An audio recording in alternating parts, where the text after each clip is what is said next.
भवसंभव भीति भेदनम सुख संपत करुणानिकेतनम व्रतदान तप क्रियाफलम सहजानंद गुरुम भजे सदा वर्णिवेश रमणीय दर्शनम मंदहास्य रुचिराननाम्बुजम पूजितं सुर नरोत्तमे मुदा धर्मनंदन महं विचिंते त्वं सुकांतभृतं कांतं त्वं कांतं सर्वदोगतं त्वं गते द्वेग देवत्वं त्वं वंदे भक्तिकासुतम। सर्व अवतारी सर्व कारणना कारण अपना सौना मोक्षदाता इष्टदेव भगवान श्री स्वामीनारायण स्वामीनारायण संप्रदाय दक्षिण विभाग अधिष्ठाता देव वड़तालवासी श्री लक्ष्मीनारायण देव हरिकृष्ण महाराज सारे गढ़पुर प्रदेशना प्राण समान महाराजा धीराजा गढ़पुरपति गोपीनाथजी महाराज की छत्र छाया में गोपीनाथजी महाराज हांडानु गाम क्रांकस ने आंगणे क्रांकस ने आजूबाजूना गामोना भक्तों सहियारा प्रयास थी आयोजित आजना दिव्य शाकोत्सव प्रसंगे सभा में उपस्थित धर्मकुळ आश्रित वाला सर्वे अमारा संतो पार्षदों उपस्थित सर्वे महंतो श्रीजीना लाडीला धर्मकुळ आश्रित वाला सर्वे सत्संगी हरिभक्तों राजकीय सामाजिक सर्वे महानुभावों उपस्थित सर्व धर्म प्रेमी सज्जनों सर्व मोक्षभागी जीवात्माओं दरेक भक्तजनों ने अमारा हृदयपूर्वक जय स्वामीनारायण। वाला भक्तों भगवान श्रीहरिनी असीम कृपाथी આજે આવા ઘોર કળીકાળની અંદર જીવાત્માને અતિ દુર્લભ અતિ દુષ્કર જે માયા છે એનાથી જીવાત્મા નિવૃત્ત થાય અને ભગવાનના પરમધામની જીવાત્મા પ્રાપ્તિ કરી શકે એના માટે જે આપણી સનાતન વૈદિક પરંપરાએ જે ઉપાસના અને ભક્તિનો માર્ગ પ્રવર્તાયો છે એ ઉપાસના ભક્તિના પોષણને અર્થે આ ધરા ઉપર ભગવાન શ્રી કૃષ્ણચંદ્રએ જેમ ગીતાજીની અંદર અર્જુને કીધું કે સંભવામી યુગે યુગે દરેક યુગની અંદર અમે ભક્તોના કલ્યાણને અર્થે પરિત્રાણાય સાધુનામ ભક્તોના રક્ષણને માટે અને અધર્મનું ઉચ્છેદન કરી ધર્મનું સંસ્થાપન કરવાને માટે અમે દરેક યુગની અંદર અવતાર ધારણ કરીએ છીએ। એમાં ઘોર કળીકાળની અંદર પરબ્રહ્મ પરમાત્મા ભગવાન શ્રીહરિએ અનંત જીવાત્માના કલ્યાણને અર્થે આ ધરા ઉપર મનુષ્યતનું ધારણ કરીને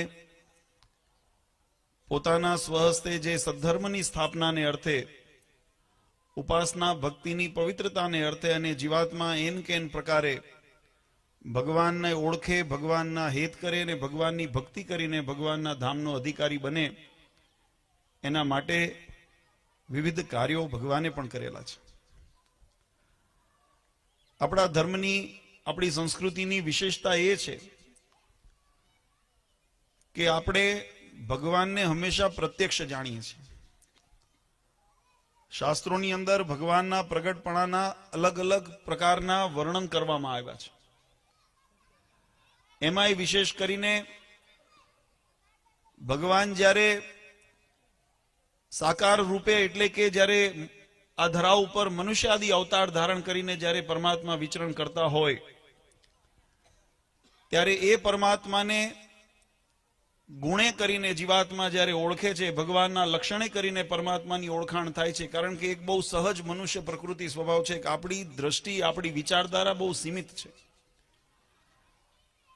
એ ક્યારે જીવાત્મા કારણ કે આપણે પોતાના જાતને જ નથી ઓળખી શક્યા। તમે જો શાસ્ત્રના મતને આપણે જો સમજીએ તો શાસ્ત્રે બહુ સુંદર વાત કરી છે। શાસ્ત્રે કીધું કે આ જીવનું સ્વરૂપ કેવું છે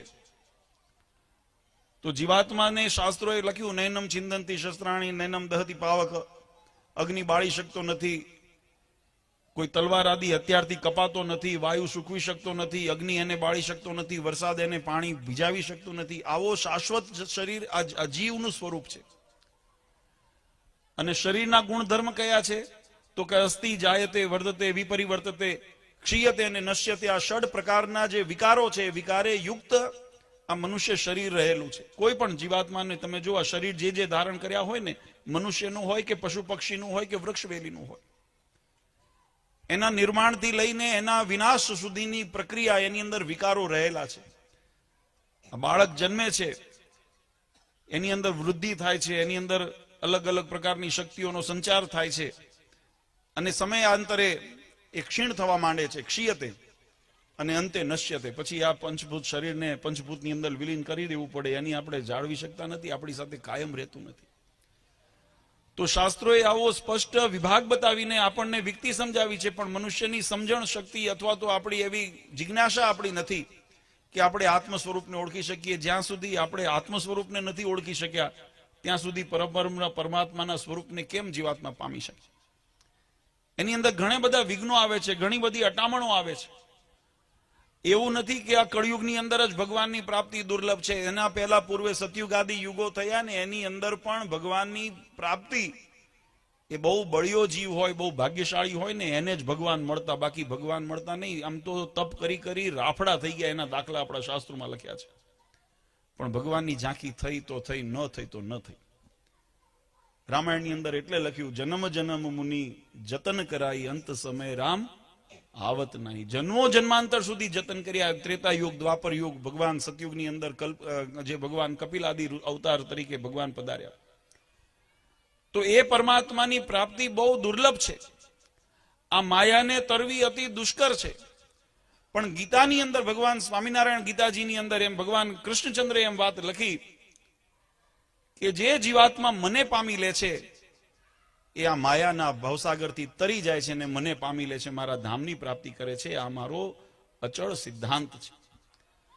એટલે આપણે જ્યારે ભવસાગર તરવાની વાત કરતા હોઈએ, જન્મ મરણ કર્મ માયાના બંધનથી મુક્ત થવાની વાત કરતા હોઈએ, ત્યારે એના માટેનો આપણો સનાતન વૈદિક વેદોએ આપણને એ જ ઉપાય બતાવ્યો કે જીવાત્માને ભગવાનની શરણાગતિ સ્વીકારવી પડે.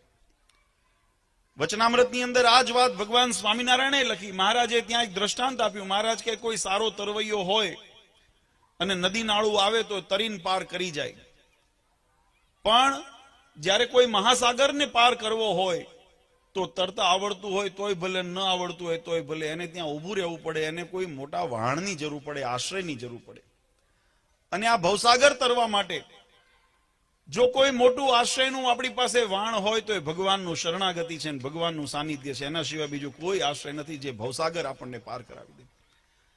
ઘણી વખત ઘણાને એવું ગુમાન થઈ જતું હોય, દેહાભિમાને કરીને, અજ્ઞાનતાએ કરીને, અહંકારે કરીને, કે હું સાધનના બળે કરીને ભગવાનને પામી લઈશ, હું તપે કરીને પામી લઈશ, હું જ્ઞાને કરીને પામી લઈશ, હું ભક્તિએ કરીને પામી લઈશ. પણ વાલા ભક્તો, ભગવાન શ્રી હરિએ બહુ સુંદર એક વિકતિ સમજાવી છે. મહારાજ કે જ્યાં સુધી ભગવાનનું મહાત્મ નથી સમજાણું, જીવાત્મા અહંકારે યુક્ત થઈને જ્યારે કોઈ ક્રિયા કરે છે, સેવા કરે, કોઈ પછી એની અંદર એના દેહાભિમાન હોય, કોઈ માનની અપેક્ષા હોય કે કોઈ સ્વાર્થની અપેક્ષા હોય, પણ એ આવરણે યુક્ત કરીને વચનામૃતમાં મહારાજે બહુ સુંદર એક સિદ્ધાંત બતાવ્યો. મહારાજ કે સત્શાસ્ત્રોએ બતાવેલો જે સદમાર્ગ એટલે પુણ્ય કર્મ એ જીવાત્મા અનુસરે, પણ એ કર્મ જો ધર્મ જ્ઞાન અને ધર્મ અર્થ અને કામને અનુસરીને કરે તો જીવાત્માને ફળશ્રુતિ થાય. શુભ કામ કર્યું છે, તમે દાન કર્યું છે, સેવા કરી છે, કોઈ રોગી અથવા તો કોઈ ગરીબની તમે મદદ કરી છે, તો એ પુણ્ય કર્મ છે અને કરવું જોઈએ. પણ એની અંદર તમારો ભાવ કેવો હતો એ સેવા કાર્યની અંદર, એ બહુ મહત્વનો ગુણ એની અંદર ભાગ ભજવે છે. અને એ ભાવ એવું ભગવાન શ્રી હરિ એમ કે જો એવા તમે કર્મ તમારા દેહાભિમાનને પોષણ કરવાને માટે ધર્મ અર્થ અને કામને અર્થે તમે જો કર્યા હોય તો એનું ફળ નિર્માણ થાય. પણ એ ફળશ્રુતિ શું મળે? તો કે જીવાત્માને આ છતે દેહે એટલે કે સંસારની અંદર કદાચ લૌકિક સુખ મળે, ભૌતિક સુખ મળે, શારીરિક સુખ મળે, ધન સંપત્તિ મળે, યશ કીર્તિ મળે, પદવી મળે, કોઈ સત્તા મળી જાય, પણ ભગવાનનું ધામ ન મળે. કારણ કે એના હેતુની અંદર ગુણ હતો. કયો ગુણ? રજ, સત ને તમ ગુણ હતો. એ નિર્ગુણ નથી થયું. નિર્ગુણ ક્યારે થાય? તમે જ્યારે સકામ ભક્તિ, એટલા માટે શાસ્ત્રોની અંદર ભક્તિના પણ પ્રકાર બતાવ્યા. બહુ વધારે સમય નથી લેવો, કારણ કે બધાની ઇંતજારી હોય કે ક્યારે અમને પ્રસાદ મળે, અને ટાઢું થાય એ પેલા ખવડાવી દેવું એ સારું. હું પણ એવું સમજુ છું. પણ માત્ર શરીરની ભૂખ ભાંગવી નથી, આપણે તો જન્મ જન્માંતરની ભૂખ ભાંગવી છે. અને એટલા માટે બે શબ્દ જ્ઞાનના સમજવા બહુ જરૂરી છે. આ શાસ્ત્રોની વાતને એટલા માટે આપણે મંથન કરીએ છીએ, આ કથા વાર્તા ઉત્સવ સમયા એટલા માટે આપણે કરીએ છીએ એક તો પોતાનો અહોભાવ વ્યક્ત કરવા માટે. જો ભગવાને આ ધરા ઉપર જ્યારે જ્યારે મનુષ્ય અવતાર ધારણ કરીને જે લીલાઓ કરી, જે ચરિત્ર કર્યા, એ ચરિત્રને આપણા સમાજે, આપણી સંસ્કૃતિએ ઉત્સવના રૂપમાં ઉજવવાનું નિર્ધારિત કર્યું ને ઉત્સવ પરંપરાથી ઉજવાય છે. ભગવાન રામ જ્યારે રાવણનો જ્યારે અંત કરીને અયોધ્યા પાછા પધાર્યા, અયોધ્યાવાસીઓએ ભગવાન રામની આગમનને વધાવવા માટે અયોધ્યાને દીપોથી પ્રજ્વલિત કર્યા. આજે પણ આપણે વર્ષો વીતી ગયા પણ એ પરંપરાને આપણે જીવંત રાખી છે અને આપણે પણ દિવાળીના દિવસે આપણા ઘરને દીવાથી શણગારીએ છીએ, ભગવાનના આગમનનો આનંદ વ્યક્ત કરીએ છીએ. ભગવાન કૃષ્ણચંદ્રે જે લીલાઓ કરી, મહારાજે ગોવર્ધન તોલ્યો અને ગોવર્ધન પછી અન્નકોટ ત્યાં ધરાવ્યો. આજે પણ વર્ષો પરંપરા પછી પણ આપણે દિવાળીને બેસતા વર્ષના દિવસે ગોવર્ધન પૂજાને અન્નકોટોત્સવ કરીએ છીએ અને સનાતન ધર્મના દરેક મંદિરોની અંદર આ ઉત્સવ થાય છે. એનાથી વિશેષ ભગવાનના પ્રાગટ્યના ઉત્સવ હોય, પછી રામનવમી હોય તોય ભલે, કૃષ્ણ જન્માષ્ટમી હોય તોય ભલે, નરસિંહ જયંતિ હોય તોય ભલે, આ બધા પરમાત્માના પ્રાગટ્યના ઉત્સવો જે દિવસો છે એને પણ અતિ ઉત્સાહથી આપણે મનાવીએ છીએ. એની પાછળનું કારણ એ છે, એક તો આપણો ભક્તિભાવ પ્રગટ કરવાનો આપણને અવસર મળે છે અને બીજું કારણ કે આપણને સ્મૃતિ થઈ આવે ભગવાને આપણા હારું આ દાખલો કર્યો છે. મહારાજે વચનામૃતની અંદર આ વાત બહુ સુંદર રીતે મહારાજ કે ભલા થઈને અમારા દાખલા સામું જોજો. આ જગતની અંદર જીવાત્માને જન્મ લેવાનું કારણ હોય તો એના કર્મ છે. તમે હું અહીં જન્મ લઈને આવ્યા છે ને આપણા પૂર્વના પ્રારબ્ધે કરીને આવ્યા છીએ, પણ ભગવાન આ ધરા ઉપર પધારતા હોય એમને કોઈ કર્મનું બંધન નથી. એ તો કેવળ કરુણાએ કરીને જીવાત્માને કલ્યાણ કરવાને માટે, સુખિયા કરવાને માટે ભગવાન આ ધરા ઉપર પધારતા હોય છે. એમને કોઈ એવા કર્મ બંધન નથી હોય. ભગવાન સ્વતંત્ર છે, એ પોતે સ્વેચ્છાથી સ્વીકારે જુદી વસ્તુ છે. આજે ભગવાન એમ કે હું તમારું ઋણ સ્વીકારું છું, એ ભગવાનની મોટપ છે. બાકી આપણે એને ઋણમાં બાંધી શકીએ એમ નથી. ભગવાન કદાચ એવા પૂર્વાપરના પ્રસંગો બન્યા છે કે જેની અંદર પૂર્વ અવતારની અંદર ભગવાનની લીલાઓ હોય, એ લીલાને ભગવાને બીજા અવતારની અંદર એને સમન્વય કરીને એના સંકલ્પ પૂરા કર્યા હોય, પણ એ ભગવાનની સ્વતંત્રતા છે. સ્વેચ્છાએ પરમાત્મા સ્વીકારતા હોય છે. આપણાથી બાંધે એવા ભગવાન સમર્થ નથી. એ તો દુર્યોધને બાંધવા પ્રયત્ન કર્યો હતો કુરુસેના સભાની અંદર. દુર્યોધને ભગવાન કૃષ્ણને બાંધવા પ્રયત્ન કર્યો હતો અને ભગવાને જ્યાં વિરાટ રૂપ લીધું ત્યાં સભાની અંદર જે હતા બધા ચકિત થઈ ગયા. કોઈનું એની સાહસ નહોતું ભગવાનની નજીક જઈ શકે. એ ભગવાનને બાંધવા, અને આપણા શાસ્ત્રોની અંદર લખ્યું ભગવાન સાધને કરીને ક્યારેય બંધાતા નથી. ભગવાનને બાંધવાનો કેવળ એક જ માર્ગ છે અને એક જ ઉપાય છે, ભગવાન સાથે પ્રેમ કરો, નિસ્વાર્થ પ્રેમ કરો, ત્યારે ભગવાન બંધાય છે. ભગવાન સ્વામિનારાયણે વચનામૃતની અંદર આ વાતની નોંધ લીધી કે દાદા અને એના પરિવારને અમને રાખ્યાનો ખપ છે, તમારા ગમતામાં વર્તે છે ને એટલે અમને ગઢડું અમારું મનાય છે. બાકી અમને ગઢડું અમારું મનાય એવું કોઈ વિશેષતા નહોતી ગઢડાની અંદર કે ભાઈ બહુ જાહો જલાલી હતી અથવા તો કોઈ એવા મોટા શહેરો હતા. મોટા શહેરો ઘણા હતા એ વખતે, રાજકોટ જેવા, અમદાવાદ જેવા મોટા શહેરો હતા, પણ મહારાજે ગઢડાને પોતાનું ઘર માનીને રહ્યા. એની પાછળનો ભાવ એટલો જ હતો કે દાદા ખાચર અને એબલ ખાચર અને એમના પરિવાર અને ગઢપુર વાસીઓનો એવો પ્રેમ હતો. ભગવાન વન વિચરણ કરીને જયારે અયોધ્યાથી નીકળ્યા, આમ કન્યાકુમારી સુધી દક્ષિણની અંદર અને ઉત્તરની અંદર હિમાલય સુધી ભગવાન ગયા, મુક્તિનાથ સુધી ભગવાન ગયા. અનેક ઋષિમુનિઓએ ભગવાનને રાખવાનો પ્રયત્ન કર્યો. કોઈએ લાલચ આપી કે અમે તમને મઠાધીશ બનાવીએ, અમે તમારા મહામંડલેશ્વર બનાવીએ, અમે તમારા ચેલા બનીને રહીએ. બુટલ દેશના મયારાણીએ તો ત્યાં સુધી કીધું હું મારી કન્યા તમારી સાથે પરણાવી દઉં, તમને રાજ આપી દઉં, તમે અહીંયા રોકાઓ. પણ ભગવાન એવા સાધને કરીને બાંધવા પ્રયત્ન કર્યો ને ત્યાં ભગવાન બંધાણા નહીં. અને આપણા કચ્છ કાઠિયાવાડ સોરઠની આપણી આ ધરા અને એ ધરાના ભક્તોનો નિર્મળ પ્રેમ, કેવળ પ્રેમે કરીને ભગવાન અહીંયા બંધાઈને રહ્યા. આ આપણી મોટી વિશેષતા છે. તો કહેવાની પાછળનો ભાવાર્થ વાળા ભક્તો એ છે કે જે શાસ્ત્રોની અંદર આપણને સિદ્ધાંત બતાવ્યો છે, ભગવાન જીવાત્માના કલ્યાણને અર્થે આ ધરા ઉપર પધારે છે. અને કલ્યાણ કેવી રીતે કરે તો એનું પણ માપદંડ શાસ્ત્રોની અંદર બતાવ્યું છે. ભગવાન માનુષી ચરિત્ર દ્વારા, અલૌકિક ચરિત્ર દ્વારા, ઉપદેશો દ્વારા જીવાત્માને ભગવાનનો એન કેન પ્રકારે યોગ કેમ થાય. અને એમાં જો બળિયો જીવ હોય ને, આમાં બે તત્વોનું કામ કરે છે. જો આમાં બે વસ્તુ, ભગવાનનું ઐશ્વર્ય અને આપણી પાત્રતા, આ બે ભેગું થાય ને ત્યારે ભગવાન પણાની અંદર એકાત્મ ભાવ થાય, નહીતર ન થાય. જો આ વસ્તુ વચનામૃતની અંદર, શિક્ષાપત્રીની અંદર મહારાજે બહુ સુંદર વાત કરી. મહારાજ કે જ્યાંથી સુધી સ્થૂળ સૂક્ષ્મ ને કારણ શરીરનું આવરણ છે ત્યાં સુધી જીવાત્મા પોતે બ્રહ્મરૂપ થઈ શકતો નથી. કારણ શરીર યુક્ત જ્યાં સુધી છે ને ત્યાં સુધી જન્મ મરણ લખ્યા છે. જીવાત્માને જે દિવસ કારણ શરીરનો નાશ પામે ત્યારે જીવાત્મા બ્રહ્મ સ્થિતિને પાવે. બ્રહ્મ થાય એટલે પેલું અટામણ નીકળી ગયું માયાનું.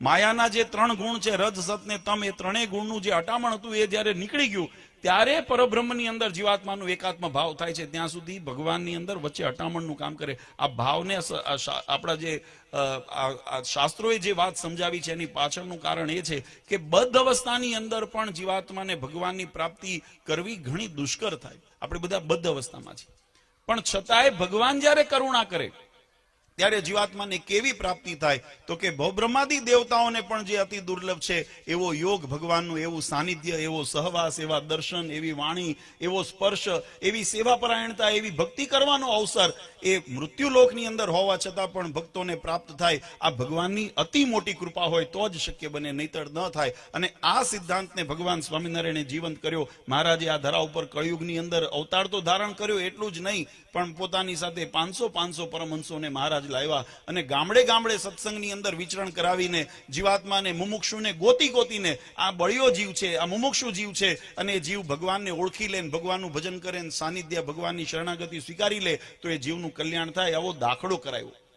નહીં તો મહારાજને તો એવું કોઈ, આપણા જેવા તો અનંત બ્રહ્માંડો છે, જેના રોમશુ છિદ્રમાં અણુસમા બ્રહ્માંડ કોટી ફરે, માયા કાળ રવિ શશી સુરગણો, આજ્ઞાના લોપેક્ષણ, એવા અક્ષર ધામના અધિપતિ શ્રી સ્વામિનારાયણ. ભગવાનના સાનિધ્યની અંદર ભગવાનનું જે પરબ્રહ્મ જે રૂપ છે એની અંદર તો બ્રહ્માંડ તો અણુની માફક એટલા હજારો બ્રહ્માંડો ઉડતા હોય. હવે એ બ્રહ્માંડોની અંદર તમારી મારી વિષાદ શું? અણુમાંથી પણ અણુ જાય ને, અને જે સૂક્ષ્મતા રહે ને એવા સૂક્ષ્મથી સૂક્ષ્મ આપણો જીવ છે. પણ છતાંય ભગવાનની દ્રષ્ટિ આપણા ઉપર જ્યારે કૃપાની રૂપે પડે છે, અને આપણે તો ગૌરવ સાથે કહી શકીએ કે આપણું ભારત દેશ, આપણી સંસ્કૃતિ, આ ભૂમિનું તપ એવું છે કે ભગવાનને અહીંયા પ્રગટ થઈને આવવું પડે, વારંવાર આવવું પડે. એ આપણું ભૂમિનું તપ છે, આપણા વડીલોની આપણી ભક્તિનું બળ છે. નહીતર તો યવન આદિ ઘણા બધા દેશો છે. ભગવાન કોઈ દિવસ અહીંયા સમૃદ્ધિ ભલે ભૌતિક આધ્યાત્મિક જે હોય તે, અહીંયા ભૌતિક સુખના મોટા મોટા મહેલો હોય, પણ ભગવાન અહીંયા પ્રગટ થવાનું પસંદ ન કરે. કારણ કે ભગવાનને મહારાજને એક વખત વડતાલમાં સભા કરીને બેઠા હતા, ત્યારે વડોદરાના શાસ્ત્રી સુભારામજી આવીને મહારાજને વિનંતી કરી કે મહારાજ, તમે આજે તમારા ઐશ્વર્ય પ્રતાપના દર્શન કરાવો છો, એ કોઈ મોટા પુરુષોને કરાવો, કોઈ સામર્થ્યવાન, કોઈ સત્તાધીશ હોય, કોઈ રાજા હોય, કોઈ એવા ધનાઢ્ય વ્યક્તિ હોય, એને તમે તમારા ઐશ્વર્યના દર્શન કરાવો ને જો એ વળે ને તો એની પાછળ સમાજ વળે. ત્યારે મહારાજે બહુ સુંદર ઉત્તર કર્યો. મહારાજ કે એને એના ધન સંપત્તિ અથવા એના સ્થાનનું, એના શક્તિનું એને અભિમાન હોય, અને મને તો ત્યાગને, વૈરાગને, ભક્તિનું અભિમાન છે. મારા જીવનની અંદર તો મને તો તમે કેટલું મૂકો છો એ કામનું છે, તમે કેટલું પકડીને બેઠા છો એ મને એનો મહિમા નથી. અને તમે રાજી થાવ એટલે કે એવા મોટા કોઈ પુરુષ રાજી થાય તો વધી વધીને આપે, શું આપે? મહારાજ કે કોઈ ગામ ગરાશ આપે, કે કોઈ રાજપાઠ આપે, કે કોઈ ધન સંપત્તિ આપે, મને એની અપેક્ષા નથી, મારે જરૂર. અરે પણ જેના ચરણમાં લક્ષ્મીજી સ્વયં જેના ચરણ ચાપતા હોય એ તમારી મારી લક્ષ્મીની પાછળ ગાંડા થાય? તમે વિચારજો, આપણી લક્ષ્મી કેટલી નાશવંત લક્ષ્મી, એનું કેટલું, આપણી વજૂદ કેટલું, જેની અંદર કુબેર જેવા પોતાના ધન ભંડાર જેના ઠાલવતા હોય, જેની આજ્ઞા નિયંતામાં રહેતા હોય, એવા અનંત બ્રહ્માંડના અધિપતિ ભગવાન, એ તમારી મારી લક્ષ્મીથી ભગવાનને ન બંધાય. પણ મહારાજે કીધું કે એની અમને કઈ ખપત નથી, અમને એની જરૂર નથી. અમે તો ભક્તોના ભાવ અને પ્રેમને વશ થઈને, તમે જે માણસ વૈરાગી એટલે સંસારના રાગ થકી મુક્ત થઈને મારામાં જે પ્રોરાય છે ને, હું એના માટે આ જગતમાં આવું છું. મને તો એનો ખપ છે, મને મારા ભક્તોનો ખપ છે. અને એ સિદ્ધાંતને સિદ્ધ કરવા માટે આપણને ખૂબ સુંદર જરૂર પડે કે શાસ્ત્રની અંદર જે મર્યાદાઓ બતાવી છે એ મર્યાદાને જો આપણે જીવનની અંદર અનુસરીને ભગવાનના આશ્રયને પકડીએ તો જ આ ભવસાગર તરી શકાય. અને એટલા માટે મહારાજે એન કેન પ્રકારે નંદ સંતો પાસે કથાઓ કરાવી, ગામડા વિચરણ કરાવ્યા. અને મહારાજે તો ત્યાં સુધી વચનામૃતની અંદર લખ્યું, મહારાજ કે અમે મોટા મોટા ઉત્સવ સમયમાં વિષ્ણુયાગ, હરિયાગ કે પારાયણો અમે કરાવીએ છીએ, એની પાછળનો હેતુ એટલો જ છે કે એની અંદર કોઈ જીવાત્મા ભૂલ્યો ભટક્યો પણ કદાચ આવી જાય અને બે શબ્દ ભગવાનના કાને પડે, મહિમાની બે વાતો કાને પડે, અને ભગવાનનો અંતરની અંદર અનુરાગ. આમાં તો કેવું છે, ઘણી વખત તરણાઓ છે, ડુંગર હોય હૃદયમાં ભાવ પણ દબાઈ ગયો હોય, એને સેજ આપણે ચિંગારી મળે ને, અગ્નિની જો જ્વલંત તત્વ હોય ને, પેટ્રોલ હોય કે એવા જે તત્વો હોય જ્વલંત હોય, એની અંદર પોતાની અંદર અગ્નિનું સ્વરૂપ રહેલું છે લિક્વિડના ફોર્મની અંદર, એને તણખલો અડે ને એટલે ભડકો થાય. એવું જે જાગ્રત જીવ, જે પૂર્વનું જેને યોગ ભ્રષ્ટ કીધો, એવા યોગભ્રષ્ટ જીવો હોય કે જેને અનંત જન્મોનું પુણ્ય ઉદય થયું હોય, ભગવાનની કૃપા એના ઉપર થઈ હોય, અને એને આવો સત્સંગનું અનાયાસે યોગ થઈ જાય ને તો એનું જીવન પરિવર્તન થઈ જાય. એ જગતના જીવમાંથી ભક્ત બની જાય અને ભક્તમાંથી મુક્ત બની જાય, એટલી સ્થિતિને પામી શકે. એ આ સત્સંગનો પ્રભાવ છે. અને એટલા માટે મહારાજે આ સત્સંગની પરંપરાની અંદર મહારાજે અનેકવિધ સત્સંગ ઉપદેશો તો કર્યા, પણ મહારાજે એનાથી વધારે વિચાર્યું કે આનું જ્ઞાન કોને થાય? આ જ્ઞાન એને થાય કે જેને થોડું શાસ્ત્રનું અધ્યયન હોય, વાંચન હોય, મનન કરવાનું જેનું સ્વભાવ હોય, વિચારવાનો સ્વભાવ હોય. પામરને પતિ દેવા અથવા તો અજ્ઞાની જીવ, ભોળા ભાળા જીવને કેમ ખબર પડે? ત્યારે મહારાજે એના પણ કલ્યાણનું વિચાર્યું ને એના કલ્યાણ એટલે આપણા સંતોએ લખ્યું, નોતી દીઠી નોતી દીઠી નોતી સાંભળી પ્રગટાવી પુનિત. ભગવાને કોઈ દિવસ આપણે એવો શાસ્ત્રમાં ન વિચાર્યું હોય કે શાક ખાઈને કલ્યાણ થાય, શેલણ ખાઈને કલ્યાણ થાય, અહોભાવ નળિયા જોઈને કલ્યાણ થાય. મહારાજની ચાંખડીનો અવાજ જો યાદ આવી જાય ને, મહારાજ આવી રીતે ચટકનથી ચાલતા અને એનો જો સ્મરણ થઈ આવે અંત સમય, તો જીવનું કલ્યાણ થાય. મહારાજ કે અંત સમય સ્વામિનારાયણ એક ખાલી ઉચ્ચારણ એક વખત જો માણા બોલી જાય ને, ભાગવતજીની અંદર અજામેલનો એક બહુ સુંદર પ્રસંગ છે.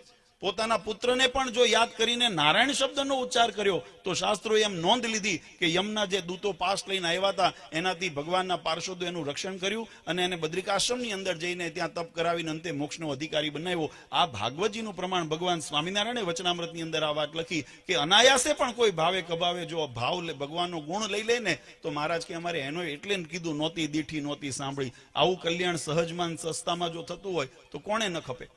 પણ પ્રશ્ન એ છે કે આપણને પહેલા એનો ભૂખ હોવી જોઈએ. આપણને ભૂખ ન હોય, આપણને જગતના વ્યવહારની ભૂખ વધારે છે, આપણને જગતની સંપત્તિની ભૂખ વધારે છે, આપણને જગતની મોટપની ભૂખ વધારે છે, તો ભગવાનની ભૂખ, આપણે ભગવાનની પ્રાપ્તિની, ભગવાનના રાજીપાની ભૂખ ત્યાં ગૌણ થઈ જાય અને ગૌણ ન થાય. જોકે એ વ્યવહારની અંદર જેમ જેમ પરિપક્વતા આવે ને તેમ સમજણ થાય છે. આ શાકોત્સવ પણ આપણે આજે કરીએ છીએ, સંપ્રદાયના ભક્તોને ખબર છે, આપણે ઘણી વખત એની વિસ્તારથી કથા શ્રવણ કરી છે. પણ એ ભગવાન સ્વામિનારાયણે બહુ સુંદર એક દિવ્ય ચરિત્ર કર્યું. મેં જેમ વાત કરી કે ભગવાને જે જે ચરિત્રો કર્યા એને આપણી સંસ્કૃતિએ ઉત્સવના સ્વરૂપની અંદર સ્વીકારી લીધા. એમ ભગવાન શ્રીહરિએ પ્રગટ થઈને લોયાની અંદર ચાહે શાકોત્સવ કર્યો હોય, રંગોત્સવ કર્યો હોય, મહારાજે પંચાળાની અંદર રાસોત્સવ કર્યો હોય, આવા અનેક ઉત્સવ ભગવાને કર્યા જેની અંદર ભગવાને પોતાની દિવ્યતા દેખાડી અને દિવ્યતાને સમાજની અંદર, સંસ્કૃતિની અંદર એક ઉત્સવના રૂપમાં સ્વીકૃતિ આવી. આપણે 200 વર્ષ પૂર્વેની એ કથાને યાદ કરીને આપણે ભગવાનના મોટપને, ભગવાનનું વ્યાપકપણું, ભગવાનનું અંતર્યામીપણું, ભગવાનની સર્વોપરીપણું એને આપણે જો સ્મૃતિની અંદર, અહોભાવની અંદર સ્વીકારી લઈએ અને આપણને એમ થાય મને મળ્યા છે આ ભગવાન, આટલા મોટા ભગવાન મને મળ્યા છે. જો આવો અહોભાવને કૃતાર્થપણું જો પોતાનું મનાઈ જાય તો મહારાજ કે જીવતા જીવ તમને અક્ષરધામની સુખની અનુભૂતિ થાય, મર્યા પછીની ચિંતા ન કરવી.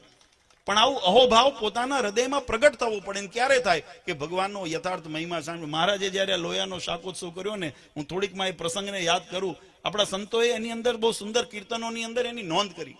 વળી વખાણું શાકોત્સવ લીલા કરી, નૈણે નિરખ્યા કરતા સુંદર શાકજો. પ્રેમાનંદ સ્વામી કહે કે મેં મારા નજરે જોયું જે લીલા, એ હું વર્ણન કરું છું આ શાસ્ત્રની અંદર, આ પદની અંદર. અને ભગવાને એ ભક્તોને, આમ તો ભગવાનનો ધરાવેલો પ્રસાદ તો આપણે કાયમ જમતા હોઈએ, પણ આ વખતે મહારાજની લીલા એવી હતી, મહારાજે ભક્તો પર કૃપા એવી કરી. ભગવાન કહે કે અમે જાતે બનાવીએ ને તમને અમે જમાડીએ. ભગવાનને ધરાવીને તો આપણે જમતા જ હોઈએ, પ્રસાદ લેતા હોઈએ, દરેક વૈષ્ણવનું ફરજ છે. ભગવાનને ધરાવ્યા સિવાય આપણે ગાળેલું ચાળેલું હોય, ભગવાનને પવિત્રતાથી ધરાવીએ અને પછી આપણે ગ્રહણ કરીએ પ્રસાદના રૂપમાં. એમને કરવું નહીં. શિક્ષાપત્રીમાં પણ મહારાજે આદેશ કર્યો છે. ત્યારે આપણે, મહારાજ કીધું અમે આજે બનાવીએ, અને મહારાજે એ રસોઈયાનું રૂપ ધારણ કર્યું, હાથની અંદર તાબેથો લીધો અને મહારાજ પ્રેમાનંદ સ્વામી લખ્યું 12 મણ એકાક્ષરી વઘારમાં 12 મણ ઘીનો મહારાજે વઘાર મૂક્યો. એ મોટા ભાંડની અંદર મહારાજ હળદર, મસાલો, મરચા વગેરે નાખીને એની અંદર વઘાર કરે અને પછી રીંગણાની એટલે કે વૈતાકની 4 ચીરી કરીને એની અંદર મસાલો ભરીને મહારાજ એની અંદર મોટા ભાંડમાં ભગવાને મૂકે. અને એ જ્યારે મૂકે ને આ જે ચિત્ર હતું એની અલૌકિકતા કેવી હતી, તો પ્રેમાનંદ સ્વામી લખ્યું કે સ્વર્ગથી દેવતાઓ પણ આ દિવ્ય દર્શન કરવાને માટે આતુર થયા કે અમને પણ આ ભગવાનનો આવો દિવ્ય ચમત્કાર, ઐશ્વર્ય પ્રતાપયુક્ત જે ચરિત્ર છે, લીલા ચરિત્ર છે, આવું ભગવાનને અને બહુ સહજતા ભગવાનના કદાચ ઐશ્વર્ય ગુણના દર્શન આપણને બહુ સહજતાથી થાય, પણ સહજ દર્શન છે ને બહુ ભાગ્યથી મળતા હોય. ભગવાનને રડતા કેટલાય સાંભળ્યા જોયા. આપણને કોઈ દિવસ વિચારે આવે ભગવાન રડે એમ? પણ જે ભગવાન માં જશોદાએ ભગવાનને કીધું ને કે મારે ચતુર્ભુજ સ્વરૂપે દર્શન દીધા. ભગવાન કૃષ્ણ જયારે પ્રગટ્યા ને ત્યારે ચતુર્ભુજ સ્વરૂપે દર્શન દીધા. ત્યારે માં જશોદાએ કીધું કે મારી અપેક્ષા આ ચતુર્ભુજને એ તો ભજું જ છું, એને તો મારી બલિહારી છે કે આપ તમે મને દર્શન દીધા, પણ મારી અપેક્ષા તો બાળકને રમાડવાની છે. તો ભગવાન અહીંયા નાનું સ્વરૂપ લઈને ઉવા કરીને રડ્યા બાળકની જેમ. ભગવાન રામ કૌશલ્ય માએ કીધું ભગવાન રામને કે મારી ઈચ્છા તો તમને રમાડવાની છે. અને ભગવાને એવું રૂપ લીધું. એટલે જે શાસ્ત્રોની અંદર અશક્ય દેખાતું હોય, ભગવાનનું ઐશ્વર્ય મોટપ કેટલી છે. જે અવિનાશી છે, જે અનંત છે, એવું પરમાત્માનું ઐશ્વર્ય પ્રતાપ છે. એની અંદર પણ ભગવાન કેટલા સહજ થઈ જાય પોતાના ભક્તોના ભાવને પૂર્ણ કરવા. આજે ભગવાન શ્રી હરિએ રસોઈયાનું રૂપ લીધું પોતાના ભક્તોને રાજી કરવાની માટે. અને એ અલૌકિક ચરિત્ર આપણા શાસ્ત્રોની અંદર લખાણું કે ભગવાને એ 12 મણ ઘીનો વઘાર મહારાજે લીધું, અંદર હળદર મસાલા મરી બધું અંદર નાખે, અને મહારાજ પછી મનુષ્ય લીલા કેવી કરે કે હળદરવાળા હાથ પોતાના વસ્ત્રો ઉપર મહારાજ લૂઈ નાખે. પ્રેમાનંદ સ્વામીએ લખ્યું, હલ્દી વાલા હાથ લુએ નિજ ધોતીએ. પોતાના પહેરેલા વસ્ત્રો ઉપર ભગવાને એ હાથ લુએ. અને પ્રેમાનંદ સ્વામીને તો એવા દર્શન થયા, પીળે પટ શોભે પરિબ્રહ્મ જો, પરબ્રહ્મ પુરુષોત્તમ નારાયણ પીળું પિતાંબર પહેરીને ઉભા હોય ને એવા દિવ્ય દર્શન થાય છે. પણ પ્રેમાનંદ સ્વામીને તરત ખટકો થયો કે આ તો મને જ જણાય છે, આ સામાન્ય જીવને શું લાગતું હશે. એટલે એમને બીજી પંક્તિ લખી, અક્ષર પર પુરુષોત્તમજી નર વપુ ધર્યું, એકાંતિક મહામુનિ સમજે મર્મ જો. આ મર્મ જે છે ને, આ ઉત્સવનો આ ચરિત્ર, જે દર્શન ભગવાનના થાય છે, એનો મર્મ કોણે સમજાય છે? તો કે જે ભગવાનના વાસ્તવની અંદર શરણાગતિ જેને સ્વીકારી છે, ભગવાનને જેને ઓળખ્યા છે, ભગવાનનો જેને મહિમા છે, એને આવા ચરિત્રની અંદર પણ દિવ્યતા દેખાય અને એને એમ દેખાય કે ભગવાન પીળું પિતાંબરમાં શોભે છે ને, એવા દર્શન થાય. બાકી જગતના જીવને તો શું લાગે, ધોતિયું પીળું કર્યું. આપણે શું લાગે, અભાગ્યો જીવ હોય અથવા તો અજ્ઞાની જીવ હોય, એને તો શું લાગે ભગવાનને ભૂલ આવડતું નથી. અત્યારે ઘણા હોય ને અજ્ઞાની, અને ઘણી વખત દોડડાયા, બેવ ગણીએ ને આપણે, અજ્ઞાની હોય ને દોડડાયા હોય, એને બધું તમે કહો ને, પછી એની બુદ્ધિથી અરે તારા હાથમાં કેટલા શ્વાસ લેવાય તારા હાથમાં નથી, પણ છતાંય ભગવાનની ભૂલ કાઢે. ભગવાને ગીતામાં આ ખોટું લખ્યું, ભગવાને મહાભારતની અંદર, રામાયણની અંદર આ ચરિત્ર ખોટું કર્યું, ભગવાને શિક્ષાપત્રીની અંદર આ વાત ખોટી લખી. તને તારા શ્વાસની ખબર નથી, ઠેકાણા નથી. અને ભગવાનમાં દોષ જોવે ક્યારે થાય? અજ્ઞાની હોય ને કાં તો દોડડાયો હોય. આ બે હોય ને તો જ થાય. બાકી ભગવાનના ચરિત્રમાં દિવ્યતા જોવે, ભગવાનના ચરિત્રની અલૌકિકતા જોવે. કેટલા જીવના કલ્યાણને અર્થે ભગવાન આ કાર્ય કરતા હોય. ક્યાંથી કઈ સોકટી લાગે તમે હું પામર જીવ શું જાણી શકીએ? ભગવાને કયા સિદ્ધાંતથી, કયા ચરિત્રથી, કયો સિદ્ધાંત સ્થાપિત કરવા મહારાજે લીલા કરી હોય એ તમને મને ખબર ન પડે, કારણ કે આપણી બુદ્ધિ સંકુચિત છે. પણ ભગવાનની એની પાછળનો ઉદ્દેશ રહેલો છે કે જીવાત્માનું એન કેન પ્રકારે કલ્યાણ થાય, જીવાત્માને ધર્મનું પાલન થાય, ભક્તિને અનુસરે. એ ભગવાનનો ઉદ્દેશ ને હેતુ રહેલો છે. જેમ ગોપિકાઓ સાથે ભગવાને રાસ ક્રીડા કરી, ત્યારે શંકા એની અંદર 10મા સ્કંદ જયારે રાસ અધ્યાયનો જયારે આવે ને, ત્યારે પરીક્ષિત રાજાને શંકા પડી, ભગવાન તમે કીધું કે આ તો ધર્મના રક્ષણ માટે આવ્યા છે, તો અધર્મ કેમ આચર્યો? ત્યારે સુખદેવજીએ કીધું કે તમે આની અંદર શંકા ના કરો, મનુષ્ય ભાવ કરી નથી ભગવાને આ બધા ગોપિકાઓની સાથે સંગ કર્યો. આ તો દિવ્ય ભાવ છે ભગવાનનું. એકેય મનુષ્ય, કારણ કે જેટલી ગોપી એટલા સ્વરૂપ લીધા, એની અંદર બધા સ્વરૂપ કઈ સ્થૂળ નહોતા, એ બધા દિવ્ય સ્વરૂપ હતા. ને દિવ્ય સ્વરૂપે કરીને ભક્તોને, એટલે અંતરથી અંતર જેને ઉર્જા કહેવામાં આવે, એવી ઉર્જા એટલે જે કારણ બ્રહ્મરૂપ જે કહેવામાં આવે, એવું શાશ્વત સ્વરૂપે કરીને ભગવાને અનેક રૂપ ધારણ કર્યા. અને એક આ ધારણ કરીને એ ગોપિકાઓના પણ ભાવને પૂર્ણ કર્યા, પણ પોતાની મર્યાદા ઉર્ધ્વ રહેતા કહેવાના. દુર્વાસા મુનિને જ્યારે ગોપિકાઓ જ્યારે થાળ લઈને ગઈ ને, મહાભારતની અંદર પ્રસંગ આવે છે, ભાગવતજીની અંદર, કે ગોપિકાઓના થાળને જ્યારે લઈને દુર્વાસા મુનિ ગોપિકાઓની પાસે થાળ લઈને ગયા, ત્યારે વચ્ચે યમુનાજી આવ્યા. અને યમુનાજી આવ્યા ત્યારે ભગવાન કૃષ્ણને કીધું કે આ યમુના કેમ ઓળંગવી? ત્યારે ભગવાન કૃષ્ણે કીધું કે તમે યમુનાજીને વિનંતી કરજો કે જો કૃષ્ણ ઉર્ધ્વ રહેતા હોય, અખંડ બ્રહ્મચારી રાખનારા. હવે વિચાર કરો, તમે રાસક્રીડા એક બાજુ કરી છે, 16,000 પટરાણીઓ જેને રાખી છે, અને છતાંય ઉર્ધ્વ રહેતા હોય, એ ભગવાનનું ભગવાનપણું છે. એને તમે હું શું જાણી શકવાના હતા?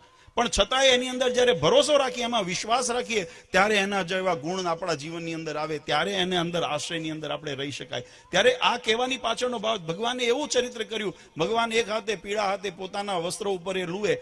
એટલે પ્રેમાનંદ સ્વામીએ લખ્યું કે આ તો કોઈ મહામુનિ હોય, એકાંતિક ભક્ત હોય, એને આ મર્મ સમજાય. પામર જીવ કેવી રીતે સમજે? બરાબર બન્યું એવું કે ભગવાન આવું ચરિત્ર કરતા હતા, એ વઘાર નાખીને અંદર હળદર મસાલો વગેરે નાખીને તાબેથાથી હલાવતા હતા. અને એટલામાં અમારે ચરોતર બાજુથી કાશીદાસ, કાનદાસ વગેરે પાટીદાર ભક્તો ભગવાનના દર્શને આવેલા. અને બરાબર આ બાજુ મહારાજને આ ચરિત્ર કરવું, અને ભક્તોનું અંદર મંડપની અંદર એન્ટ્રી લેવી, અંદર પ્રવેશ કરવો. અને એ ભક્તોએ ભગવાનનું આ ચરિત્ર જોયું તો એની અંદર મનુષ્ય ભાવ આવ્યો, અહોભાવ ન દેખાણો. ભગવાનની અંદર મનુષ્ય ભાવ આવ્યો કે આને માણસ જેટલો તો વિવેક નથી, અને ભગવાન કેમ માનવા? આપણે ઘણી વખત જોઈએ ને, ભગવાન જયારે મનુષ્ય ચરિત્ર, દિવ્ય ચરિત્ર કરે તો સમજાય કે અલૌકિક છે, બુદ્ધિની બહાર. પણ મનુષ્ય ચરિત્ર પણ ઘણી વખત આપણી સમજણની બહાર હોય. એટલે એની અંદર મનુષ્ય ભાવ આવ્યો, એટલે ભગવાનની અંદર એમને અભાવ લીધો અને કીધું કે આને તો એટલો વિવેક નથી. કોઈ હોય તો રૂમાલ રાખે, ગમછો રાખે, પદૈયું રાખે, ગાભો રાખે, એની અંદર પોતાના હાથ લુએ. આ પહેરેલા કપડા ઉપર હાથ લુએ છે, અને માણસ થવાનો વિવેક નથી. ભગવાન કેમ માને? એમ કહીને પાછા વળતા. અને ભગવાનની દ્રષ્ટિ એના ઉપર પડી અને ભગવાને સંતોને પૂછ્યું, સંતો કોઈ તરસ્યો હોય ને કૂવા કાંઠે આવે અને તરસ્યો પાછો જાય એને કેમ ગણવો? ત્યારે સંતોએ કીધું, મહારાજ એ તો અભાગ્યો છે. જેને આટલી મંજિલ કાપીને આટલી મહેનત કરીને પુરુષાર્થ કરીને કૂવા નદી કાંઠે આવ્યો હોય અને પોતાની જો તરસ ન छिपाવી શકે તો એનાથી મોટો દુર્ભાગી કોણ? મહારાજ કે જો ઓલા ભક્તો છે ચરોતરથી અમારા દર્શને આવ્યા છે પણ અમને મળ્યા વગર જાય છે. આની અંદર બહુ સમજવાનું છે વાલા ભક્તો.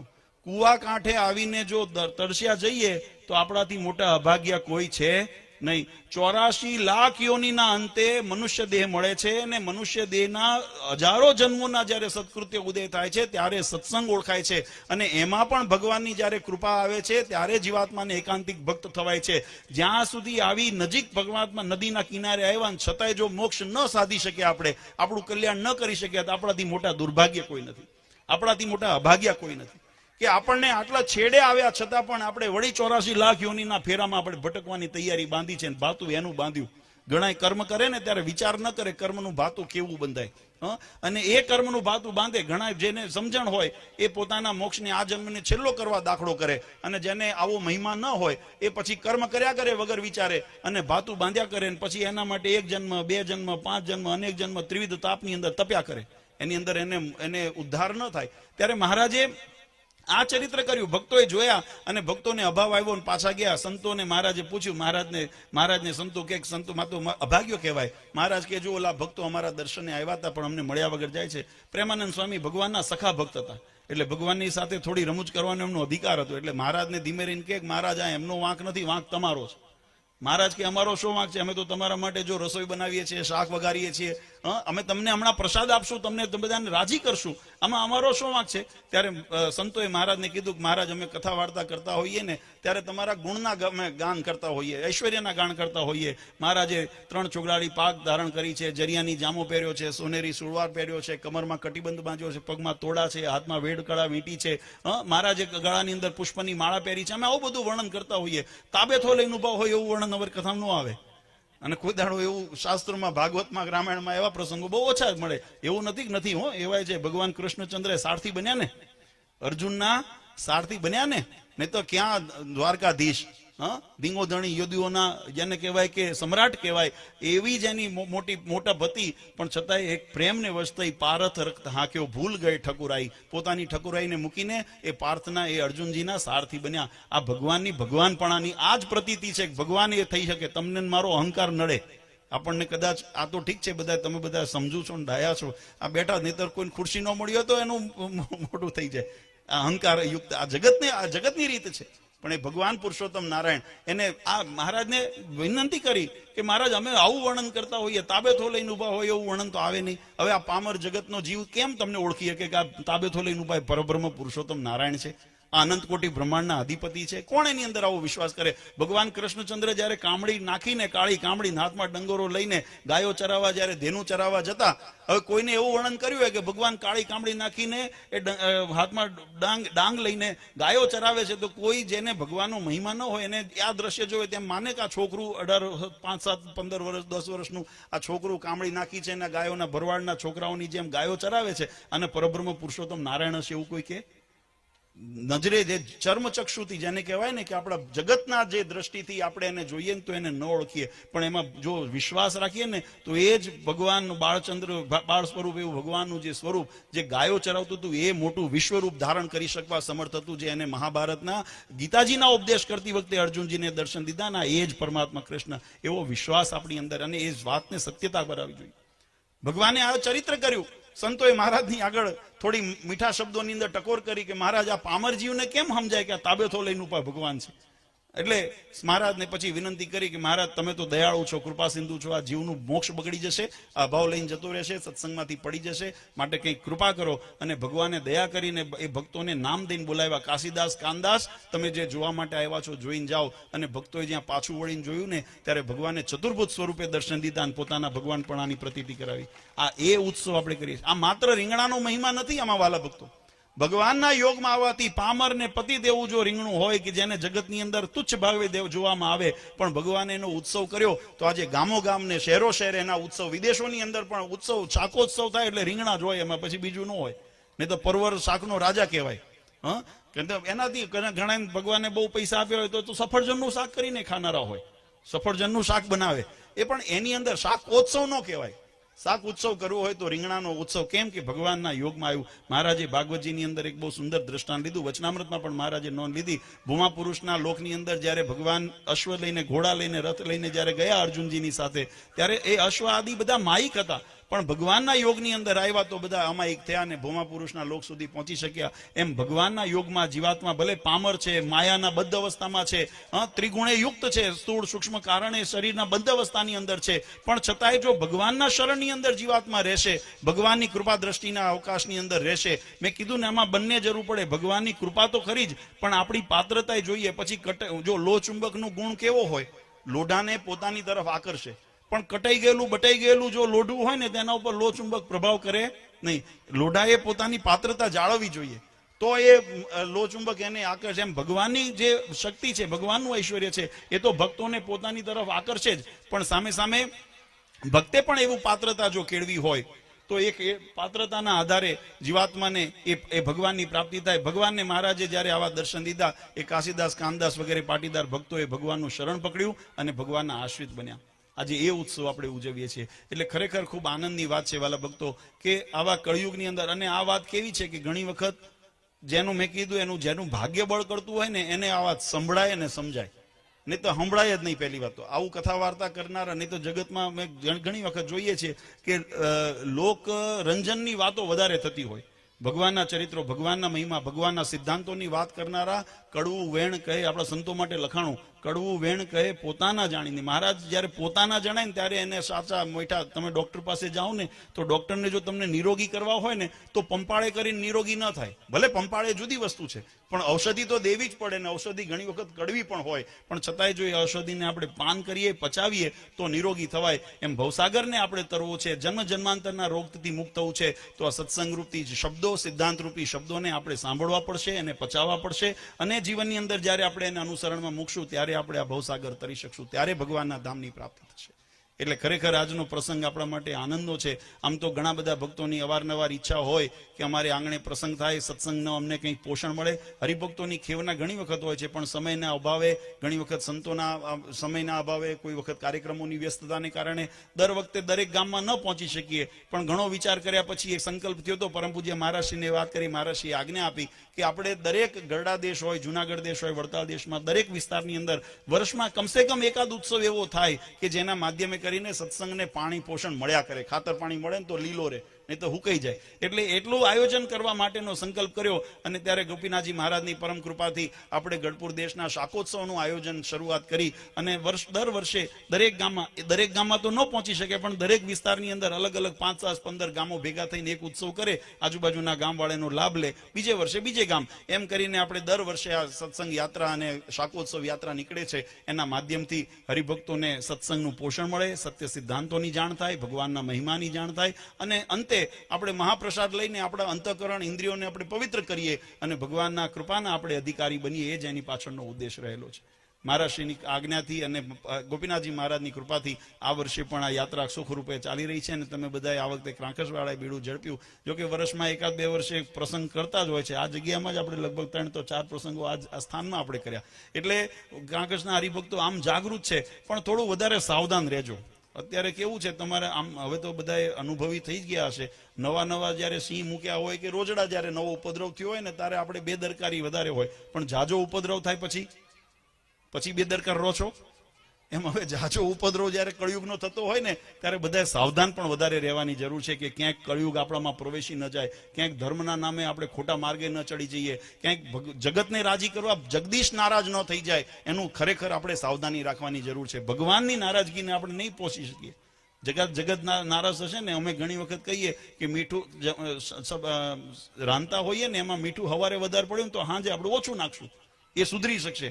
પણ ભગવાનના આપણા જીવનની અંદર જો મીઠું પડી ગયું ને અને આ દૂધ ફાટી ગયું, પછી એ પાછું દૂધ થવાનું નથી. આ વાતને બહુ સમજીને રાખવા જેવું છે. એટલે કહેવાની પાછળનો ભાવાર્થ એ છે વાલા ભક્તો કે ભગવાનની આજ્ઞાની અંદર રહીને ભગવાનનું ભજન કરીને આ જન્મ સફળ કરવો એ જ મનુષ્ય જન્મનું લક્ષ્ય છે, એ જ મનુષ્ય જન્મની સફળતા છે. અને એની પ્રાપ્તિ આપણે કરીએ એના માટે ભગવાન આપણને વ્યવહારે બધાને સુખ્યા થવું છે અને ભગવાન કરે બધાને. મહારાજે તો માંગી લીધું છે, આપણે માંગવાની જરૂરત નથી. મહારાજે કીધું કે અમારો આશ્રિત હોય એના પ્રારબ્ધની અંદર રામપાત્ર હોય, ભિક્ષાપાત્ર હોય, મહારાજ કે અમને મળે અને અમારા પ્રતાપે કરીને અમારો આશ્રિત અન્ન વસ્ત્ર આબરૂ કરીને સુખ્યો થાય. એટલે અન્ન વસ્ત્ર અને આબરૂની ચિંતા તો ભગવાને કરી લીધી છે આપણી. એટલે આપણે એના માટે ચિંતા કરવાની જરૂર નથી. આપણે તો એના થઈને રહેવાની જરૂર છે. જો એના થઈને રહીશું તો જેમ ભગવાને કૃષ્ણચંદ્રએ અર્જુનજીને કીધું યોગ ક્ષેમ મહામ્યમ, તમારા યોગ ને ક્ષેમનું વહન હું કરીશ, એમ ભગવાને આપણી જવાબદારી શિક્ષાપત્રીની અંદર લીધી છે. મહારાજ કે અમારી આજ્ઞાનું પાલન કરે એ આલોક અને પરલોકમાં સુખ્યો થાય. એટલે આપણી સુખની જવાબદારી ભગવાને લીધી છે. આપણી તો જવાબદારી ભગવાનને વળગીને રહેવાની છે.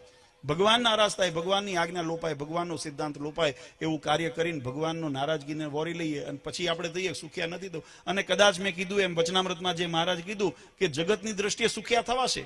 તમે માળા કરી, ભજન કર્યું, સારું કામ કર્યું તો ભલે કર્યું, એની મહારાજ કે હું નિરર્થક નહીં થવા દઉં, પણ હું એને જગતના સુખની પ્રાપ્તિ કરાવીને પૂરું કરી દઈશ.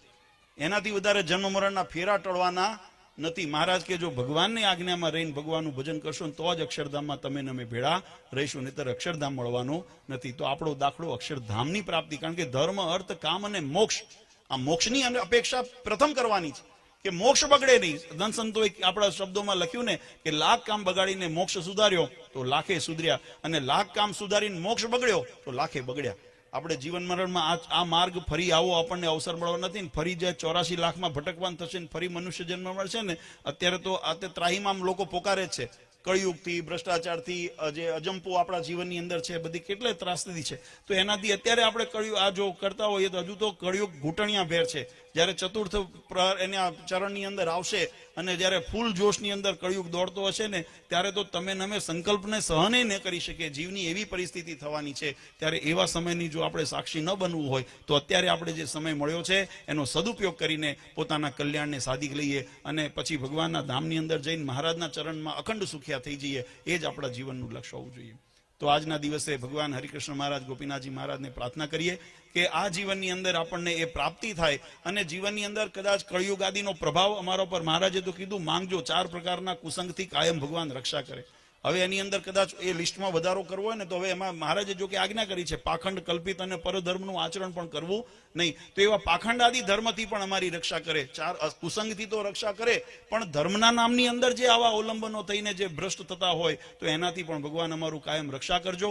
આપના વચન અને આપની નિષ્ઠાની અંદર ક્યારેય ફેર પડે નહીં. અમે આપની આજ્ઞાને પાલન કરીને, આપનું ભજન કરીને આપના ધામના અધિકારી બનીએ, કૃપાના અધિકારી બનીએ. એ જ અમારો પર કૃપા વરસાવજો. એ ગોપીનાથજી મહારાજ, હરિકૃષ્ણ મહારાજના ચરણારીમાં પ્રાર્થના કરી વધારે સમય ન લેતા પરમ પૂજ્ય સનાતન ધર્મ ધુરંધર આચાર્ય શ્રી અજેન્દ્ર પ્રસાદજી મહારાજ, અશોક ગાદીવાળા પૂજ્ય માતુશ્રી અને અમારા સમસ્ત ધર્મકુળ પરિવાર વતી ક્રાંકસ અને આજુબાજુના ભક્તોને, વિશેષ કરીને આ શાકોત્સવની અંદર જેને નાની મોટી સેવાનું યજમાન પદ સ્વીકાર્યું છે એવા તમામ યજમાનોને, હરિભક્તોને, સ્વયંસેવકોને, તમામને, નામી અનામી તમામને ભગવાન ખૂબ સુખ્યા કરે એવી ગોપીનાથજી મહારાજ, હરિકૃષ્ણ મહારાજના ચરણારીમાં પ્રાર્થના કરી અમારા સમગ્ર ધર્મકુળ પરિવાર વતી અનેક અનેક આશીર્વાદ આપી અને મારી વાણીને વિરામ આપું. સહેજાન સ્વયં મહારાજ.